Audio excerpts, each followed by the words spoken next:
had accessibility problems go around that lake. And that's where it began. So since that time, continuing in 2012, 2015, started with Towns for Tomorrow with Minister Oak's ministry, and then continued on with some UB tourism grants, again from Minister Oak's ministry. We're now at 16 trails throughout the Cariboo-Chilcotin, from Wells to Barkerville. Where there's community groups and community interests, we found partners that wanted to move these through and get them moving. So we've had trails around the marsh and 100-mile houses, improvements to trails in Quesnel and Cottonwood and various other places. So it's really a pleasure to have you come here today to see one of the ones along the way, because there's going to be more, as I'm convinced there will be more. And with that, I'd like to introduce the Honourable Coralie Oakes to say a few words on our behalf. Well, thank you very much.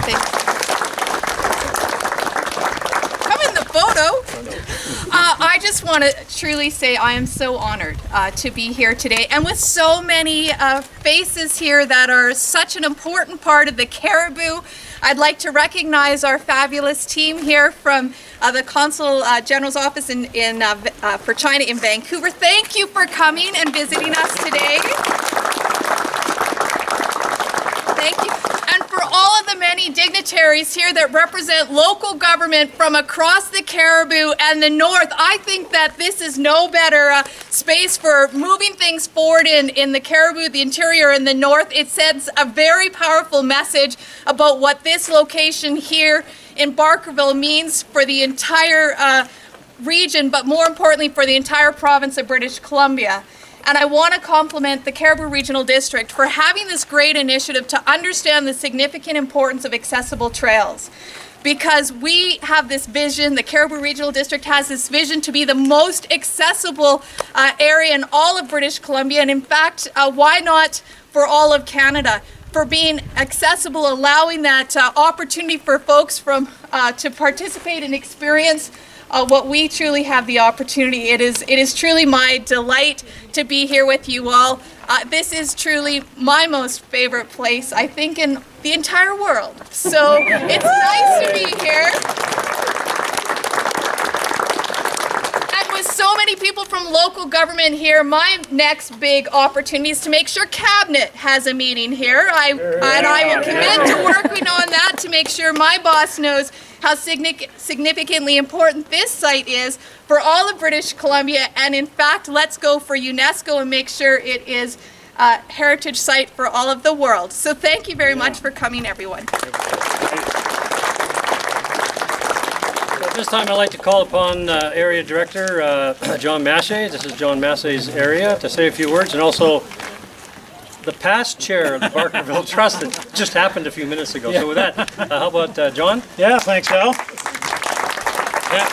So I get to take off my Barkerville hat for this announcement, as I'm proud to be the electoral area C director for this area. And Al said there were 16 wheelchair accessible trails around. I don't really want it known to my fellow directors that I now have 3 of them, and 3 of the 16 are in my area. So a few years ago, we started off, partnered with School District 28, and had Cottonwood House accessible trail built. And then a couple of years after that, the Friends of Barkerville chipped in, and we had a wheelchair accessible trail put up to the Stanley Cemetery site. So this will be the 3rd one. It's great to partner with Barkerville and see this opportunity, and to make Barkerville even better for people of all abilities. So thanks very much for coming, and with that, I'll step aside. Thanks, John.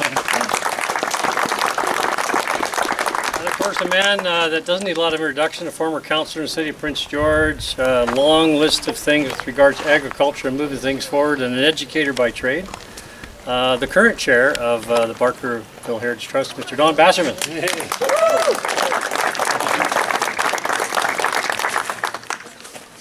Feels awkward wearing a hat, so off it comes for a minute. Ladies and gentlemen, thanks for being here this afternoon, particularly for the celebration of the cutting of the ribbon here today. It's fun to have been involved in local government for a while, because some of the things that have happened over time I've had a chance to know about along the way.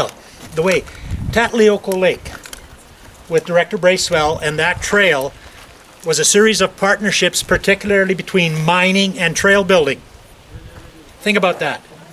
This trail is a partnership that includes an old mining town and trail building. There is a relationship there that I couldn't help but observe as I was listening to Al speak.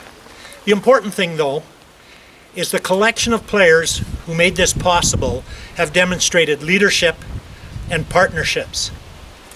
And in terms of going forward, whatever our pursuits are, if we can develop the leadership to follow that pursuit and the partnerships to attain that pursuit, our chances of success are pretty high. That's what's happened here, ladies and gentlemen. The partnerships have included provincial, regional, and local folks. Sometimes that's called government, sometimes it's just others that are in that provincial, regional, and local setting. So on my part, I'd like to say thanks to those who've provided the leadership and built the partnerships that caused this kind of thing to happen. Thanks for being here. So this time I'd like to invite Ed Coleman, the CEO of Barkerville Heritage Trust, to come and say a few words about what the trail might mean to you and connectivity, etc. Ed? So this is just the beginning. This is the original Caribou Wagon Road. It goes past the monument. There are 5 rest stop benches that were donated by Friends of Barkerville. And I'd like to thank all of our staff that did all the work. I'd also like to thank the forestry firefighters because they took out 80 danger trees off this trail so we could open it today. And so it has been a multiple partnership. The next goal is an accessible trail from here to Wells. Woo! So that will happen in stages, and we really are proud of the partnership here. I enjoyed being part of the partnership at Cottonwood, but the feedback on this trail already, especially from our senior citizens that have always want to get up to and be part of the graveyard tour. It just hasn't been possible for many of them because this trail was just not of the nature that they could navigate it. There's soggy points and muddy points. So now it is fully accessible and we're really happy. And thank you everybody for coming today. And again, demonstrating partnerships, I just want to say that, Ed, you haven't heard from the moms with jogging buggies yet. Because the ones we have around the 108 trails, they can motor along the lake now. They just love it. They're one of our biggest users of the trail. So it's something you didn't think. We talk about limited mobility. Folks that have lots of mobility, but they just want to go faster with the kids in front of them. It's amazing what. Anyway, so in reflection of partnership, I'd like to ask Bob Simpson, who's the current chair of the Caribou Beetle Action Committee, one of our partners again, who helped contribute to making many of the trails here possible. So Bob? Thanks, Al. And there are those who believe that politicians take credit for things they didn't do.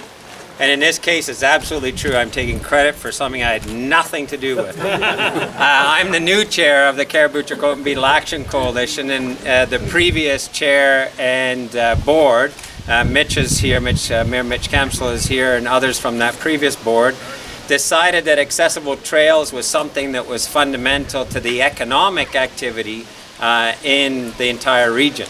And so we recognize, and the board recognizes, that increasing accessibility is also part of increasing the community development and the economic development of the region.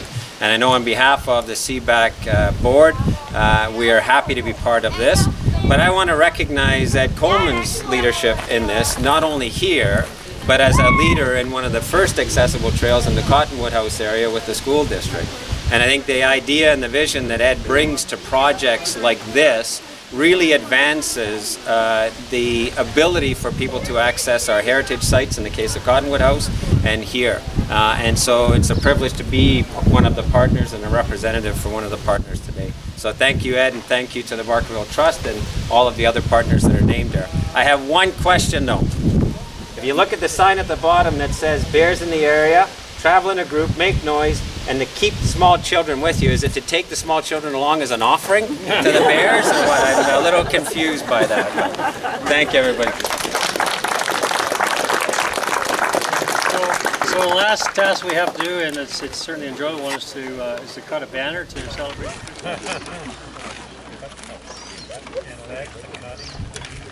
Are we ready? Okay. No. Cut. Faster, John.